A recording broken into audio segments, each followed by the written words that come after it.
Good morning, everybody. Welcome to the morning volatility report. It is I, Andrew Giovinazzi, filling in for Mark Sebastian. How are you all doing? Welcome to OptionPit.com. Right now, we had our biggest weekend turnout ever for a Saturday class. So pretty happy about that. Any thoughts or comments about the Saturday class? Let me know. For all regular Option Pit subscribers, you should see it show up in your store relatively soon. And again, if you want, simple answers, or again, simple answers, but describing how trades work, ways to put them on, that's what our store is about. You order basically the methodology from us, and you learn something. So again, anyway, you just come to optionpit.com. It's optionpit.com/product catalog. And on you go. I know, GMCR. Oh my gosh.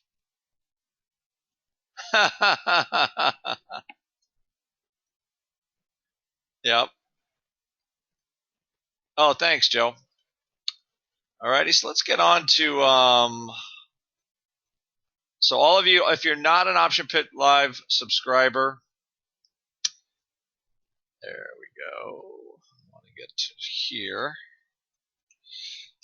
You will be getting in the mail soon in your email box a link directly to our Saturday class. We worked on directional ways to think about directional trading, a little different ideas on trying to create active deltas, things like that. Making sure you really got the position you want. But anyway, as we go on to new stuff here, that will be available in the store this week. On to other things. So we got a little rise in volatility.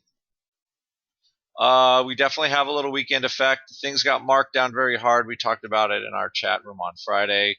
Probably a good time by the end of the day to roll out of some of the short vol positions you might have had, starting to take profits on pieces of them on Friday. Great. Friday is always a good day to take profits when you've had a big vol crush. Today we have a little bit of a bid for VIX. There's some weekend effect for sure.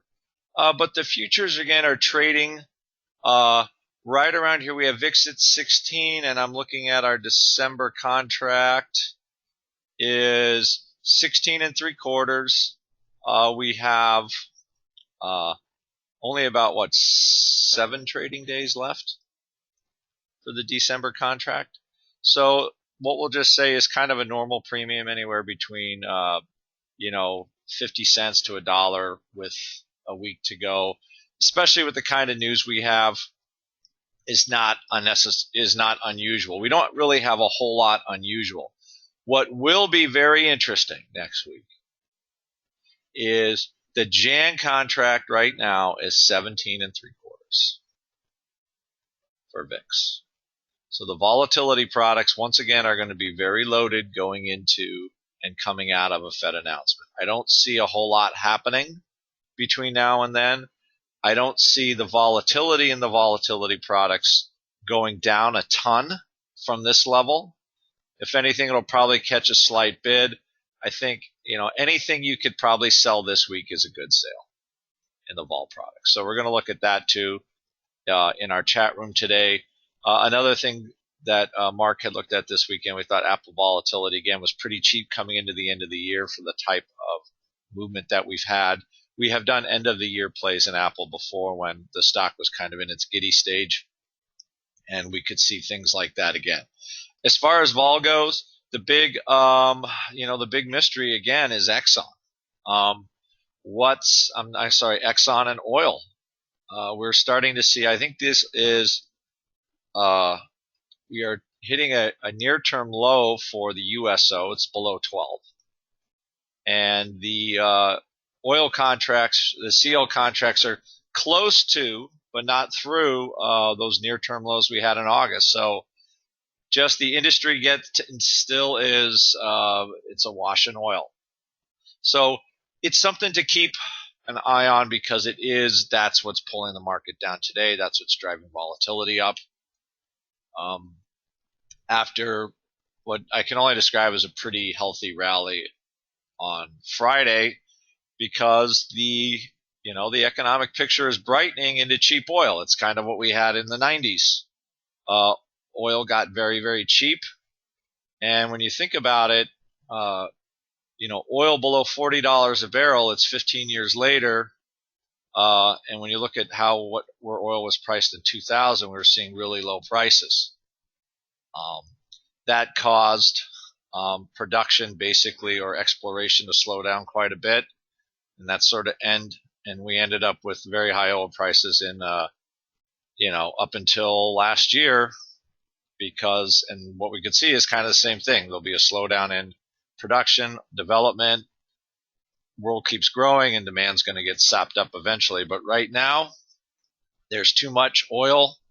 At least if we look at the price, it keeps going down. So that is a big part of the S&P 500. And when you see a stock like ExxonMobil trading down 2%, you can bet all the rest of the big oil companies are down as well, and that will continue to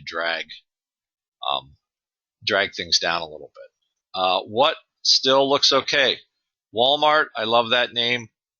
Going into the rest of next year, they did a little bit better than everybody expected, and there was just no expectation for them to do well at all. I don't think that makes a bad in the money call right candidate for the next going forward. We're looking for things to do in 2016. Look at technology. The Qs are down fractionally. And these stocks have been on such a tear, but if you look at it right now, there's just Intel is about even, up slightly. Microsoft down a little bit. I even had Google up this morning. It's down small. And we're just looking at the Apple's unchanged. So there's not a lot of big appetite to sell those names, but oil is dragging things down, and that's what the story is today. To the extent it freaks people out, remember, oil's connected to a lot of high yield bond funds, so we'll look at trades potentially in the high yield area as well today. So at least on some of the ETFs that trade options, something that's more tradable. And last, it looks like the euro is continuing to kind of slide back a little bit from that short covering rally, so we'll see how that does. All right, everybody.